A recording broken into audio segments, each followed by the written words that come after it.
Having a cruise port of call in Casablanca, Morocco sounded very romantic, with images like this, or even that floating in the brain. But in our pursuit of romance, we actually found something far better and more interesting. In this video, we'll give you both the usual port basics you need and what led us getting into this car to see that view. Spoiler, it was awesome. I'm Troy, and this is the Port Lowdown. Casablanca sits on Morocco's west coast, facing the Atlantic Ocean in North Africa.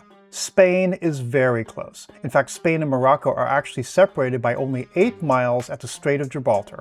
As such, Morocco is a popular destination for Western Mediterranean itineraries. Morocco has been traditionally Islamic since the 7th century, so much of the architecture and culture reflects that. You come here to soak in and appreciate a very different culture. But Casablanca itself presents a quandary for many cruisers. First, one needs to get past the cliches and look at the reality. Their bazaar is worthwhile, but not the epic one you imagine. That's Marrakesh.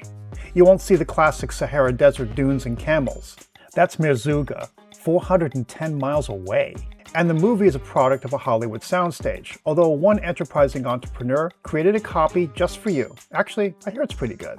The city is actually a working place, with lots of industry. But it has its sights, the biggest one being the Hassan II Mosque, visible from the harbor, one of the largest functional mosques in the world. And the city boasts a French feel, French being the second language after Arabic, in the architecture and food scene. But for most folks who want to experience the classic Morocco outside of the mosque, it's not quite enough. So there's 2 choices outside the city for a time-strapped cruiser. First, of course, is Marrakesh. It's also far, an almost 3-hour bus ride south, one way. That's a lot of time on a tour bus, staring at the freeways. Second, there's the city of Rabat, Morocco's modern capital, a much shorter 1-hour drive north. As the capital, there's a lot of historic sites to take in, along with a less intense touristy vibe. Guess which one we picked? But first, let's explore the port itself and your options. Port of Casablanca is one of the largest artificial ports in the world, and a main industrial hub for the whole of Morocco. It's a secured area, and walking the roads just beyond is not advised. You may notice sites on the map like the mosque, Rick's Cafe, or the central hub of the United Nations Square look close. No, well, they're not. You need wheels. It's just not a doable walk. And speaking of terminals, you have 2 flavors, old school and new terminal. Traditionally, ships dock deep in the harbor at various posts amongst the containers. This old school way is no frills, a 5-minute walk to a sparse security building and small parking lot. Now the new terminal, Casablanca Cruise Terminal, was recently opened along the jetty Moulay Youssef, or Moulay Tariq, which juts out away from the main harbor. It has all the amenities you'd expect, and it looks great from our passing ship. But we didn't go there. We docked, I think, because I can't retrace it exactly, at post 36. Like we said, no frills, no stores, no tourist info, no ATM, and a small toilet building just outside. So you need to get out with no public transportation within reach, which means that once you enter the parking lot, you are dependent on whoever will pick you up for an organized tour, ship shuttle to United Nations Square, or taxi. And it gets chaotic. Yeah, that's a fair way to describe it. Buses, taxis, whoever is pressing in to meet their tour groups. A bit of a free-for-all, so bring patience and expect longer than usual wait times to meet your ride. Not only do they face this, drivers need to clear security near the port entrance roads. Now, if your bus or van isn't there, it might be waiting just outside at the overflow along the street. Pretty decent sidewalk, but wheelchairs will have to get over that curb. Between this and the cabbies hanging out at the cafe looking for last-minute, read desperate cruisers to charge high fees to, the lesson is this: don't wing it here. At least at this point. Know who will get you and when, more or less. While Morocco has their version of rideshares here, Careen and InDrive, they wouldn't be authorized to enter the area. For the true DIY experience in town, your best bet is the cruise line shuttle to United Nations Square. It's the central transit hub, and within walking distance to the Medina Market, and a short tram or official red cab taxi to the various city sites. If you have your heart set on taking the train to Rabat from here, really don't even think about Marrakesh by train, you can walk about 12 to 15 minutes to the Kasbah port station from there. It will be a 3-hour round-trip transit time commitment, along with the issues of getting around Rabat once there. That travel time issue helped us make the choice of a private tour. With private tour, we have a dedicated driver who would take us door to door wherever we wanted to go. With transit, not an issue. We almost always pick a tour that gives us the option to request particular places. We pay for flexibility as well as convenience, and for us, that's a great value. Besides, the per-person price was at least compatible, if not a bit cheaper per person than the comparable ship-offered excursion. And most important for us, we got a personalized experience with a local. We aim to support local whenever possible, bringing our money to their community rather than a corporation. Now, online we found this highly rated local tour with this experienced guide, Samir, as our host. His parking spot here should give you an idea of just how crowded this place gets. He was late getting in, but that security checkpoint really held him up. Policeman with the dog, then going inside. Oh, so they're doing searches here. I lose my time here. Oh. Apparently these searches are random, so it's just a luck of the draw. Anyway, no harm, no foul. So from here to Rabat, I need at least like 1 hour, 20 minutes. Okay. That's fine. Casablanca is the largest city, 5 million even inside city, around city like 1 million half, plus 2 million cars surrounded every day in Casablanca. You can imagine the traffic here. He pulled over to get these samples of date and walnut, which is really huge, hearty and delicious. Then we're on our way. As you would expect between two major cities, this corridor has a lot of money showing, a lot of growth, a lot of development. Beautiful wide freeways with lots of infrastructure on the way. Definitely a country on the move. And Samir's hour and 20-minute estimate was pretty much on target. So when taking any tour around here, you gotta pad some time for traffic. My first impression of Rabat? Fancy. With lots of huge neighborhoods with villas, kind of reminded me of Palm Springs, but on a much grander scale, with huge garden parks and long, wide open avenues. On Rabat, you will visit like different area, different monuments, like Mausoleum Mohammed V. It serves as the final resting place of King Mohammed V and his two sons. It's solemn, respected, stunning, and guarded. It faces a large esplanade, also ripe for exploring, with the Hassan Tower opposite. This tower was originally intended to be the tallest minaret in the world, but only reached half its height.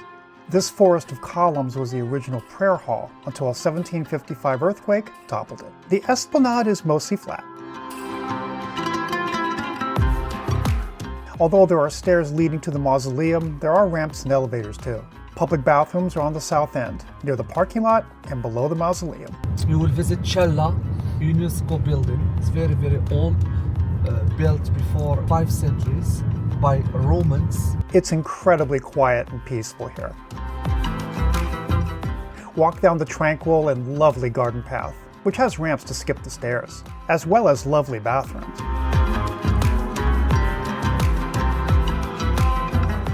To the ancient ruins of Sala Colonia, an ancient Roman port city.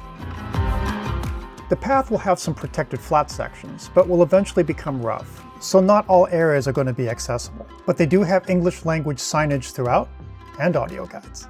The path continues, where one can marvel at the architecture,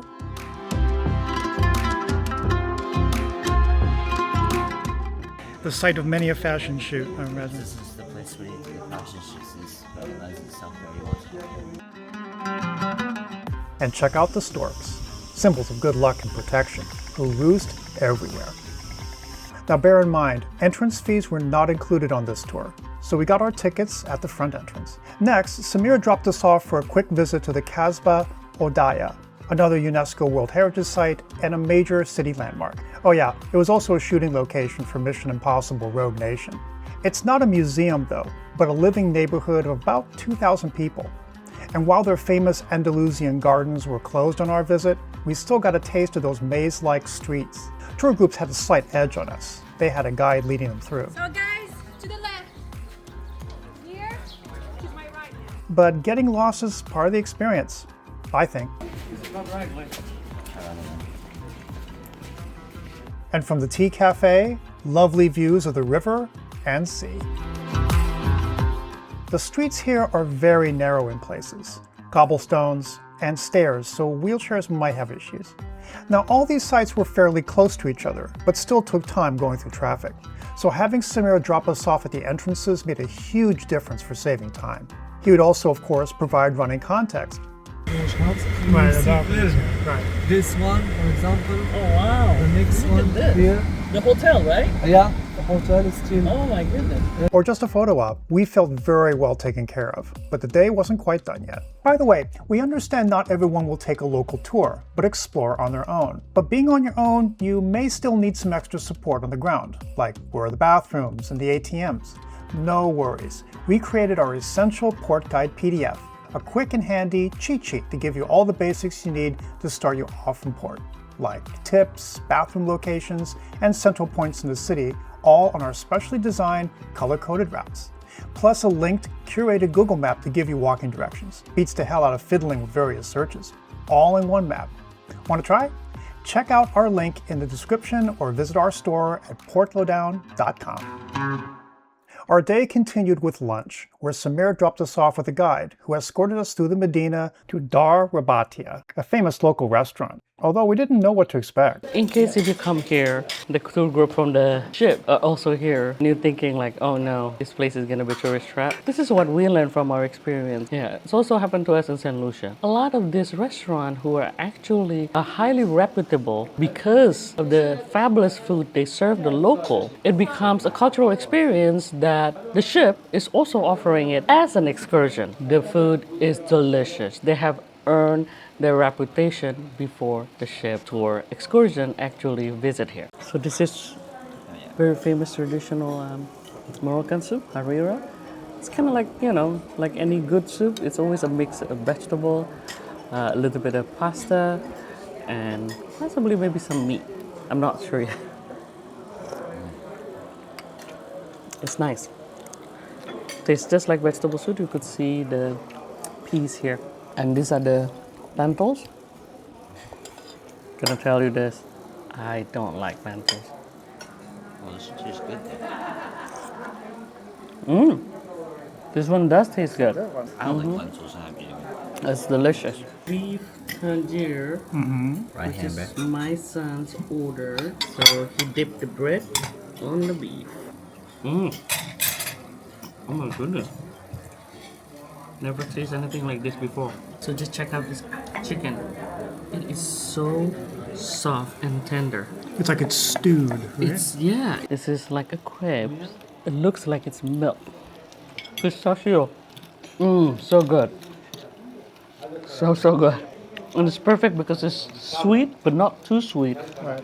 And the dough is actually pretty bland. So the sauce, the pistachio, oh, so fragrant. Probably have some rose water too. Samir caught up with us, giving us a brief tour of the Medina before driving back to Casablanca via the coast. Once back, we got a small sample of Casablanca proper, with this laid-back but charming area, the Habus Quarter, a relatively modern district built in the 1930s and 40s by French architects as the New Medina. It's also a pretty interesting area to explore. There are also some pretty fancy restaurants nearby with beautiful decor. I mean, really beautiful. This elevators. Wow. This is a film scene. This is a film scene. But we wanted a more local, everyday experience. Drink some coffee, no sauce. Oh yes, we need to get, what was it? The noodles? I will give you like 1, 2. Two. So Samir brought us here, Cafe Imperial, a real local hangout. Rougher, busier, with lingering cigarette smoke and passing traffic. And we loved it. Perfect tea, too. But Samir had one more surprise for us. He led me to what turned out to be a famous city bakery, Pâtisserie Bennis. Founded in 1930, it's famous for their traditional on-site stone oven baking, instead of a subcontracted factory, and featuring savory pies as well as sweets. Oh, so then you sell it here?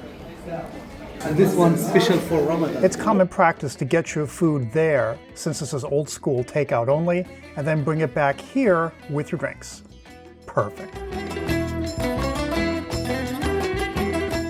Our time here was a whirlwind, and by this breezy sampler, we definitely want to come back. And actually, we'd love to hire Samir again to show us around even more. Now, if you got good value from this video, be sure to like and share with your shipmates. And keep those comments and questions coming. We love them and answer them as soon as we can. Happy travels, and we'll see you on the next cruise.